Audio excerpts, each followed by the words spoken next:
무섭다고 생각하실 수 있는데 그래도 꼭 해야 되는 상황이 있을 수가 있겠죠. 양옆에 건강한 치아가 있는데 가운데 치아가 딱 하나 빠진 경우가 있어요. 예전에는 브릿지라고 해서 치아를 깎았는데요. 그러면 건강한 치아를 많이 깎아야 되잖아요. 이런 경우는 임플란트를 해야 되겠죠. 가끔 안 해야 되는 경우가 어쩌다 있는데요. 예를 들어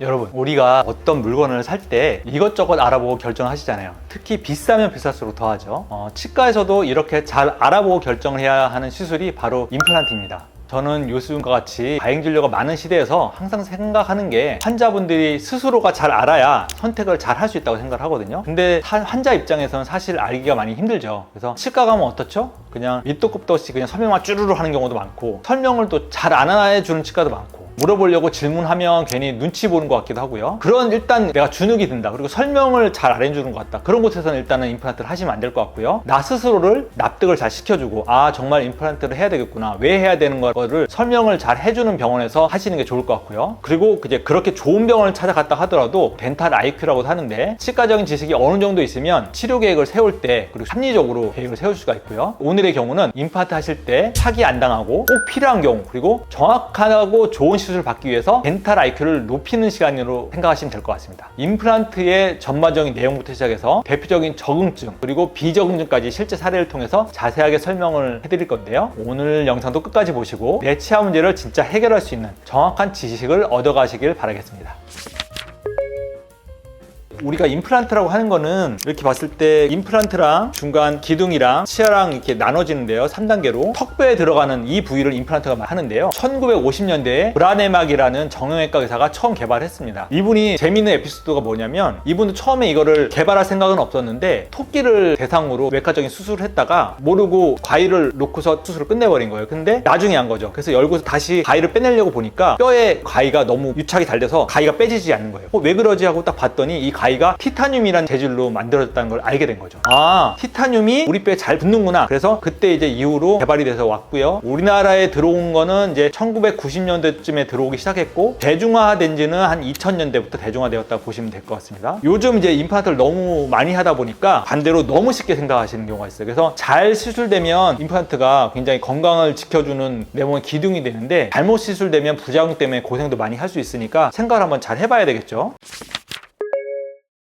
무섭다고 생각하실 수 있는데 그래도 꼭 해야 되는 상황이 있을 수가 있겠죠. 이렇게 예를 들어서 양옆에 건강한 치아가 있는데 가운데 치아가 딱 하나 빠진 경우가 있어요. 예전에는 브릿지라고 해서 치아를 깎았는데요. 그러면 건강한 치아를 많이 깎아야 되잖아요. 이런 경우는 임플란트를 해야 되겠죠. 가끔 안 해야 되는 경우가 어쩌다 있는데요. 예를 들어서 가운데 치아가 빠진 게 아니고 위에 치아가 맨 끝에 있는 치아가 하나 빠지는 경우가 있어요. 사람의 치아는 이 정중앙 기준으로 한쪽에 7개씩 총 14개가 태어나는데요. 치아들은 사실 각각의 기능들이 다 있기 때문에 불필요한 치아는 없다고 보시면 되는데, 경제적인 이유나 아니면 좀 무섭다는 이유로 생략을 원하시는 경우가 있는데, 그 맨 마지막 사랑니 바로 앞에 치아는 가끔 생략을 하기도 합니다. 그 아래 치아도 없다, 그리고 물리지 않는다, 그런 경우는 굳이 안 해도 되는 경우가 있어요. 근데 많지는 않아요. 그 다음에 이제 가운데 치아가 빠졌는데 양옆에 있는 치아가 건전한 치아가 아니라 크라운이라고 예전에 보철 치료를 했어요. 그러면은 이 보철 치료를 이미 한 거기 때문에 굳이 임플란트 수술을 안 하고 이 보철을 제거하고 다시 보철을 하면 치아를 손상시키지 않고 치아를 해놓는 방법이 있을 수 있습니다.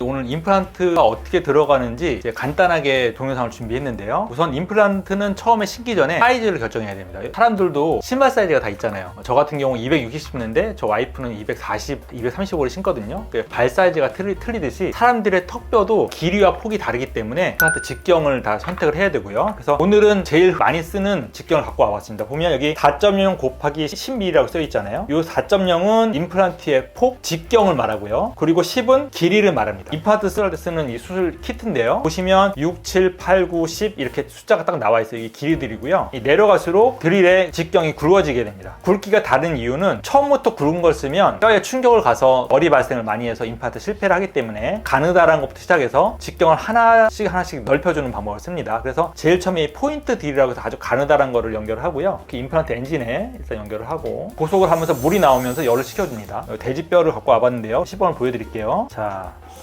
이렇게 보이시죠? 이렇게 들어가요. 포인트 딜로 위치만 잡아주고요. 그 다음에 이렇게 제일 가는 임플란트부터 시작해서 처음 이제 드릴이 들어가게 됩니다. 10.0mm 드릴을 썼고요. 그 다음에 좀 더 두꺼운 거 적당한 구멍이 넓혀졌으면 아까 우리가 씻기로 한 임플란트를 개봉을 합니다. 멸균 포장되어 있는 임플란트를 이렇게 개봉을 합니다. 개봉을 하면 이렇게 예쁘게 임플란트가 들어있어요. 이거를 이렇게 옮겨줍니다. 옮겨주는데 그때 이제 임플란트가 들어갈 때는 속도가 중요해요. 속도가 천천히 들어가게 돼요. 이렇게 해서 아까 구멍을 뚫어놓은 데 있잖아요. 여기에 천천히 들어갑니다. 왜냐면 열을 발생시키지 말아야 되기 때문에 이렇게 하면 임플란트 시술이 끝났습니다. 이 안에 이제 임플란트가 들어가 있고요. 이것을 이제 단면으로 표현하자 그러면 임플란트가 이렇게 뼈 안에 이렇게 들어가게 됩니다. 중간 기둥이라는 게 있어요. 이렇게 어버트먼트라고 하는데 이런 기둥을 이렇게 연결해 주게 돼요. 임플란트 주변에 이렇게 기둥이 들어가게 되고 기둥이 들어가면 이렇게 나오죠. 그 위에 여러분들이 생각하시는 치아가 이제 이렇게 들어가게 됩니다. 들어가서 이렇게 되면 치아가 완성이 됩니다. 자, 이 안에 임플란트가 있고 이에 기둥이 있고 두 번째 치아가 들어가게 됩니다. 임플란트가 이렇게 여러분 뼈속에 들어가 있으면 이 중간 기둥이 이렇게 들어가게 되고 이 위에 치아가 들어가서 이렇게 돼서 여러분들이 입안에서 보철물이 완성이 돼서 잘 식사를 할 수 있습니다. 만약 뼈가 튼튼하다 그러면 임플란트는 생각보다 어려운 건 아니에요. 그런데 이제 뼈가 튼튼하지 않은 경우도 굉장히 많기 때문에 뼈가 튼튼하지 않은 경우에는 그 잇몸뼈를 이제 제거하는 게 좀 어렵다고 볼 수 있어요. 그래서 야사 구멍은 보이는데 여기는 치아색 레진으로 메꿔지기 때문에 사용을 하실 수가 있고요. 이 단계가 끝나면 모든 임플란트 진료가 끝내게 됩니다. 생각보다 쉽죠? 자, 치아는 오복 중에 하나라고 합니다. 우리가 공기의 소중함을 모르고 살듯이 치아의 소중함도 치아를 상실하고 나면 느끼는 경우가 많습니다. 인공 치아가 아무리 발전한다고 해도 내 치아만한 건 없다고 생각을 합니다. 임플란트 하기 전에 양치질 잘하고 잇몸병 관리를 잘 하셔서 내 치아를 잘 보존했으면 좋겠습니다. 감사합니다.